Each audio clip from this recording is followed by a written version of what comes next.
Hello दोस्तों, कैसे हैं आप सब। आज हम आपके लिए एक अच्छा क्वेश्चन लेकर आए हैं जो एसएससी सीएपीएफ में 2013 में पूछा गया था और इस तरह के क्वेश्चंस अक्सर एग्ज़ाम में आते रहते हैं। तो आज हम इस क्वेश्चन की सिचुएशन को समझते हुए इस कॉन्सेप्ट को क्लियर करेंगे और इस क्वेश्चन के अकॉर्डिंग जो फॉर्मूला बनेगा उस फॉर्मूले को हम आगे आने वाले जो क्वेश्चंस होंगे उसमें डायरेक्ट यूज करेंगे। तो हमारे पास जो क्वेश्चन है वो ये है कि आपके पास 3 सर्कल्स है। तीनों सर्कल एक समान है, एक समान रेडियस के सर्कल्स है और यहाँ देखोगे कि जो इसका रेडियस गिवन है वो ए रेडियस गिवन है। ए सेंटीमीटर यहाँ पे हमें रेडियस गिवन है, त्रिज्या जिसको हम बोलते हैं। तो ए, इसका भी ए, इस तरह से हमने, और तीनों सर्कल एक दूसरे को टच करते हैं तब बीच में जो गैप बनता है, जो एरिया बनता है, वो कहता है इसका एरिया फाइंड आउट करो, जिसको हमने रेड किया हुआ है।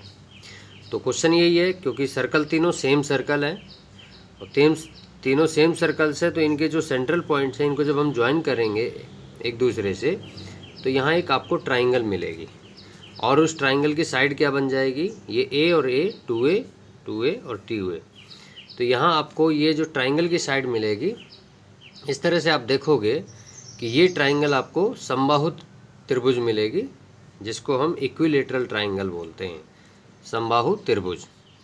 तो आइए इसको किस तरह से सॉल्व करें, किस तरह से इसका फॉर्मूला बनाएंगे वो सीखते हैं। तो उसके लिए सबसे पहले आपको क्या करना होगा, उससे पहले आपको जो ट्राइंगल गिवन है मैं उसको एक बार यहाँ ड्रॉ कर लेता हूँ। यहाँ जो ट्राइंगल है वो ये है। उस ट्राइंगल में जो साइड्स हैं वो है 2A और 2A। एक सर्कल ऐसे पास हो रहा है, एक सर्कल ऐसे पास हो रहा है, एक सर्कल ऐसे पास हो रहा है। तो यहाँ पर क्योंकि ये इक्विलेटरल ट्राइंगल है तो यहाँ पर जो एंगल बनेगा वो 60 डिग्री का बनेगा। ठीक है, ये भी 60 का बनेगा और यहाँ पर भी 60 डिग्री का एंगल आपका बनेगा, आपको मिलेगा इस तरह से।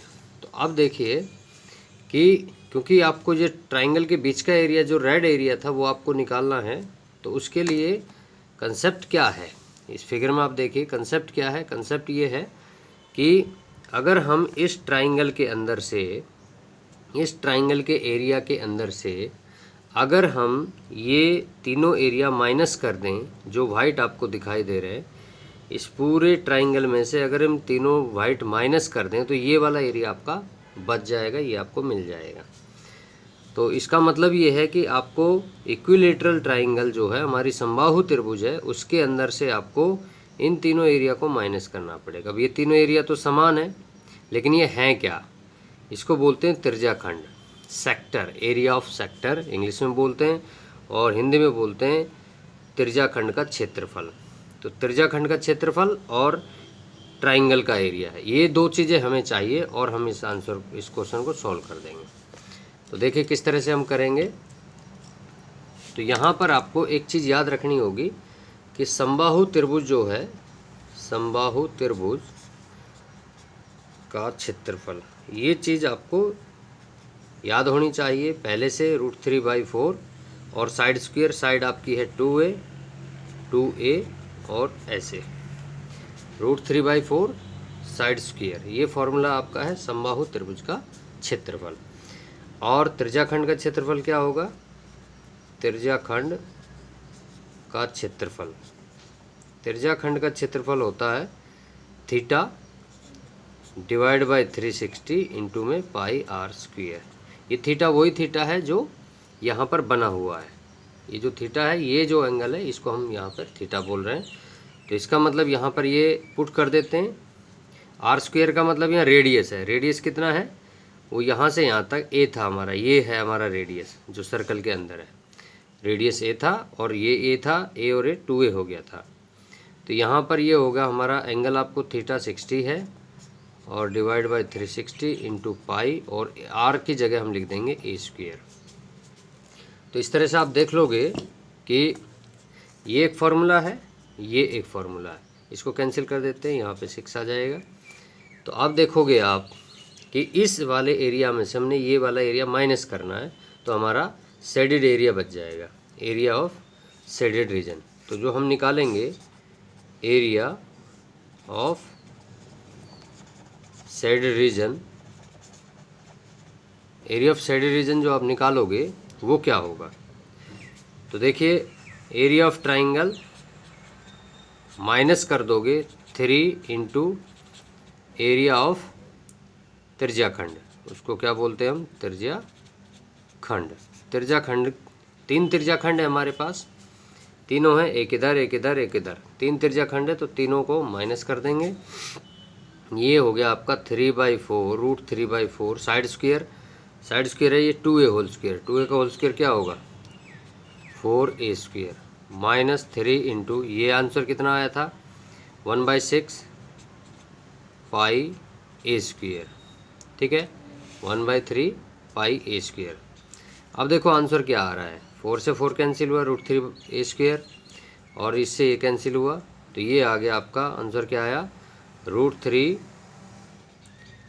Square minus 1/2 pi a square. अब कॉमन ले लो, अगर आप a स्क्वायर कॉमन लेना चाहते हो तो a स्क्वायर आप कॉमन ले लीजिए, और यहाँ बचेगा आपका √3 माइनस π/2। तो यही ऑप्शन आपका आंसर होगा, और चाहो तो इसका एलसीएम ले सकते हो, तो ये हो जाएगा 2√3 माइनस π/2, 2√3 माइनस पाई और डिवाइड बाई 2। तो इस तरह से हम इसको इधर लिख सकते हैं। अगर आप एलसीएम लेना चाहते हैं तो √3 माइनस पाई डिवाइड बाई 2 और a स्क्वायर, ये आपका आंसर हो जाएगा इस तरह से, ये आपका आंसर आएगा। तो यही ऑप्शन आपका आंसर होगा। तो इस तरह से किस तरह से हमने इसको किया है, एक बार फिर से रिपीट कर लेते हैं। हमने समबाहु त्रिभुज का क्षेत्रफल लिया है, क्योंकि ये समबाहु त्रिभुज है। यहाँ पर आप देखो जो हमारा ओरिजिनल फिगर है, यहाँ पे ये समबाहु त्रिभुज है, इसका एरिया होता है √3/4 साइड स्क्वायर। साइड आपकी है a और a 2a, इस समय साइड क्या है? 2a। तो हमने फॉर्मूला जो लिखा वो है √3/4 2a होल स्क्वायर। फिर हमने लिखा त्रिज्याखंड का क्षेत्रफल, वो होता है θ/360 πr²। तो थीटा आपका कितना दिया हुआ है, क्योंकि वो समबाहु त्रिभुज है इसलिए थीटा 60 होगा, तो 60 को हमने पुट किया और ये इस तरह से लिख दिया। आर की जगह हमने लिख दिया a, क्योंकि अब हमारा रेडियस a है। तो क्योंकि हमें रेड एरिया निकालना है, शेडेड एरिया, तो वो है ट्राइंगल में से तीनों त्रिज्याखंड को माइनस कर दो। तो इसका फॉर्मूला लिखा और उसका जो फॉर्मूला बना वो लिखा और माइनस किया, कैलकुलेट करने के बाद आप इस स्टेप पर पहुंच जाओगे। तो जब इस तरह की सिचुएशन होगी, तीनों सर्कल दिए हुए होंगे, तीनों एक समान सर्कल होंगे, और आपको बीच का शेडेड एरिया निकालना होगा, या जो बचा हुआ रिमेनिंग एरिया वो निकालना होगा जो सर्कल के अंदर नहीं है, तब आप सीधा ये फॉर्मूला यूज कर सकते हैं, 2√3 माइनस पाई डिवाइड बाई 2, और साइड ये रेडियस स्क्वायर है, ये a इस समय रेडियस है, 2√3 माइनस पाई डिवाइड बाई 2 और रेडियस का स्क्वायर। तो आई होप आपको ये कॉन्सेप्ट अच्छे से क्लियर हुआ होगा, समझ में आया होगा। आगे आने वाले वीडियो में हम कुछ अच्छे क्वेश्चन इससे रिलेटेड लेकर आएंगे आपके लिए। तो आज के लिए इतना ही, ओके, थैंक यू।